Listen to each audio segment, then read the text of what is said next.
For the 16th Symposium here in Heidelberg on knowledge and space, we will have a particular focus on settings, not on the learning individual, but on the surroundings, on the social and physical surroundings. We are well aware that the people involved in learning activities, they produce learning spaces and settings throughout their interaction, and either this can be very supportive of their learning, they identify with the places that they create, or they can be obstacles, and we need to better understand how different types of settings interact. We need this better understanding in order to react and to provide better learning environments.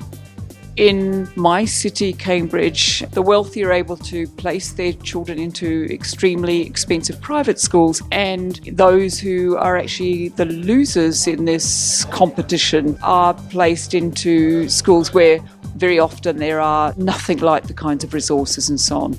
Now, they become problems because the visible social inequalities are going to sit side by side, and they become issues for policymakers because they actually show that life is unfair. We know anyway in most societies life is unfair, but it's very clear that there's been a growth of what we would call the Gini coefficient, those who earn the most versus those who earn the least, and that's a widening gap, and it would be seen most visibly, for instance, in a city like Cambridge in the UK.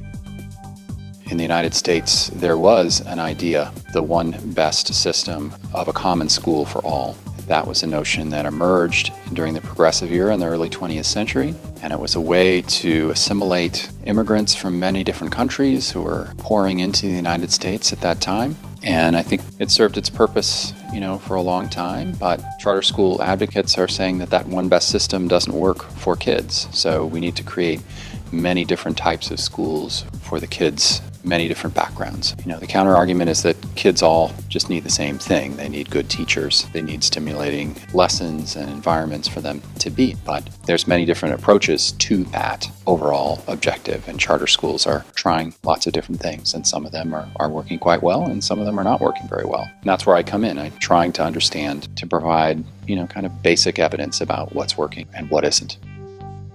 Aesthetics plays a role, but also chances to develop this aesthetic further by own action. Within the buildings, of course, it's all about providing a nice learning atmosphere, which I believe is even more important for the future. Knowledge is provided in the digital age, it's in various places, and you don't have to really go to these built educational institutions. You also can be in your favorite park or your favorite cafe. And I think this is crucial. Young people, adults as learners, that they, I think, need spaces for learning, be attracted by institutional, educational spaces that have a higher standard of aesthetics, as many of the known educational institutions provide today. The series Knowledge and Space is planned for approximately 17 to 20 volumes. It's a symposia, it's a publication series supported by the Klaus Tschira Foundation since more than 10 years now. And the aim of this is to study the impact of spatial contexts, places on educational attainment. Spatial disparities of educational attainment are not just interesting for geography of education or for educational studies, but these disparities are a kind of early warning system for many social, economic problems and conflicts. So if you follow the spatial disparities, the social disparities of education, you can connect it with many, many other social inequalities. What is it we want from our education system? How can we measure school quality? Especially in the US, the standard focus has been student achievement. That's what we want from it. And I was making the case that we care about a lot more than just how well students can do on tests. So I introduced a term called educational goods.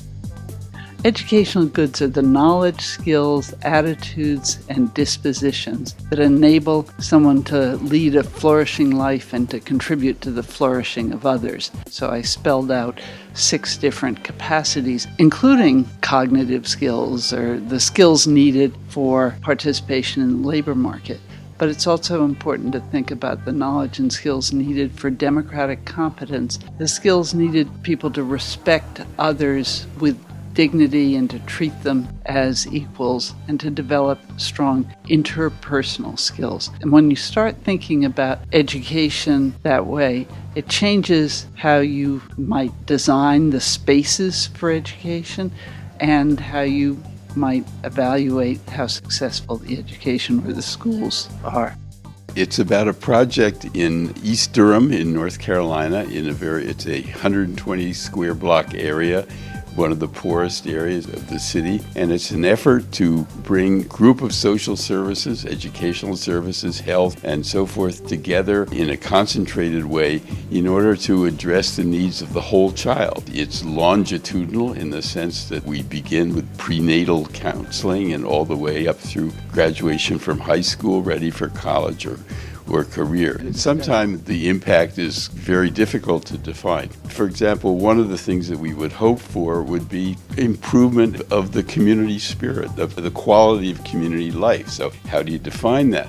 Well, there are little things. We now, after a few years of operating in the East Durham Children's Initiative, parents tell us they feel freer now to walk their kids to school because the neighborhood is safer. You have a sense that the needles are moving in the right direction, and it's subtle things. In this conference, I talked about the creative city discourse, a theory by Richard Florida, emphasizing the role of knowledge workers, creative industries for urban development. He became very successful with this idea and was invited by many mayors, urban planners, because they promise urban economic success. But this hypothesis is actually very questionable. So we were looking at the other side of the coin. Does it really only produce success for the city? For example, we will look at different cities in Europe and also North America and ask who is involved in these processes? Who can really profit from it? Are there certain groups and ditches between different groups? For example, kids from families with non-academic background, do they really participate? Immigrant families. So we try to understand how the city is changing right now in the course of the knowledge society.